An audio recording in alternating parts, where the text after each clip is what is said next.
धन्य धन्य तोरे नाम ग बाबा,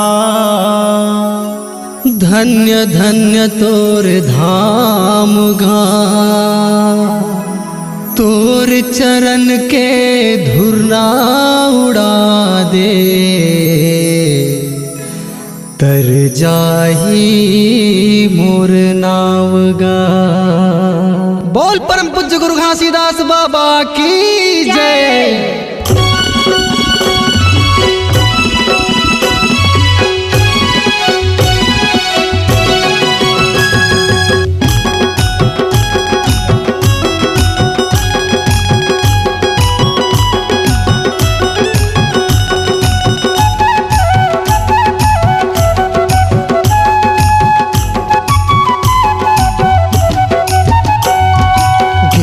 के धरती महान होगे जी, ये महान होगे जी।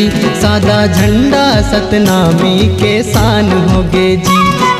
गिरद के धरती महान होगे जी, महान होगे जी।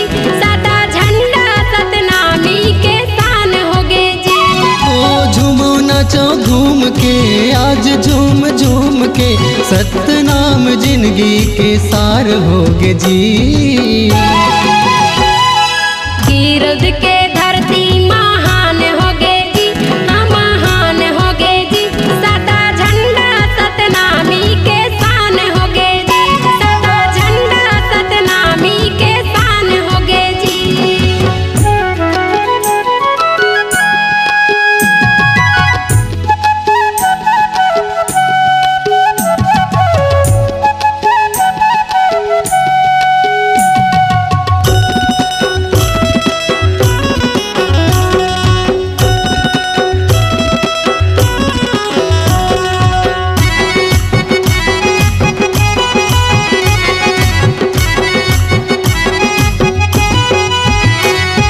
अंतस बसे हवे अमरावतीन मैया जी, मनमा बसे है महंगुदास। सास में बसे हवे सफरा मोर मैया जी, घट घट बसे है घासीदास। अंतस बसे हवे अमरावतीन मैया जी, मनमा बसे है महंगुदास।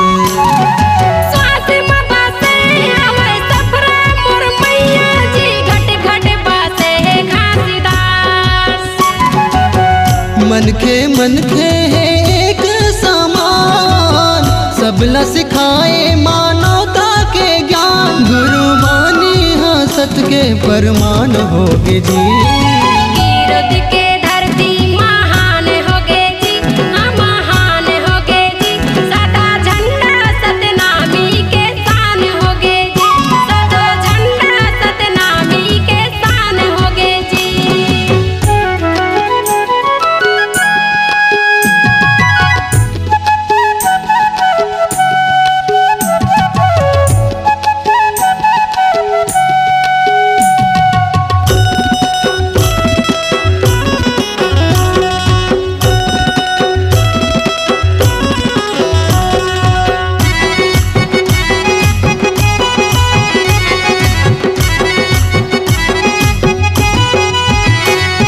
सतमा खड़े हवे ये धरती मैया जी, सतमा खड़े है आकाश। सतमा सिरजे हवे सृष्टि के नैया जी, कहे गए गुरु घासीदास। सतमा खड़े हवे ये धरती मैया जी, सतमा खड़े है आकाश। सतमा सिरजे हवे सृष्टि के नैया जी, कहे गए गुरु घासीदास। घासी बाबा है सबले महान, जुर मिल के जम्मो गावो सतनाम। आज सतनाम अमृत के धार होगे जी। गिरद के धरती महान होगे जी, महान होगे जी। सादा झंडा सतनामी के शान होगे जी। सादा झंडा सतनामी के शान होगे जी। ओ झूमो नाचो घूम के, आज झूम झूम के। सतनाम जिंदगी के सार होगे जी।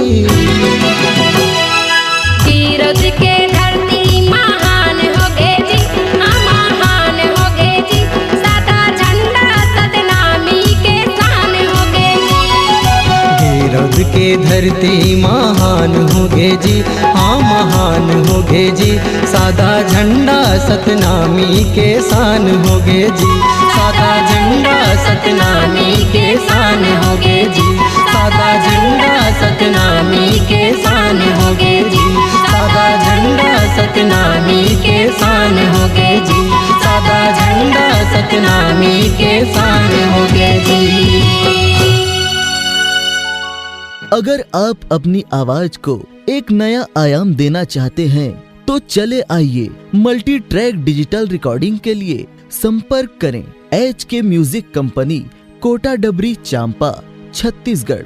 मोबाइल नंबर है 9329238487 और 8085380339।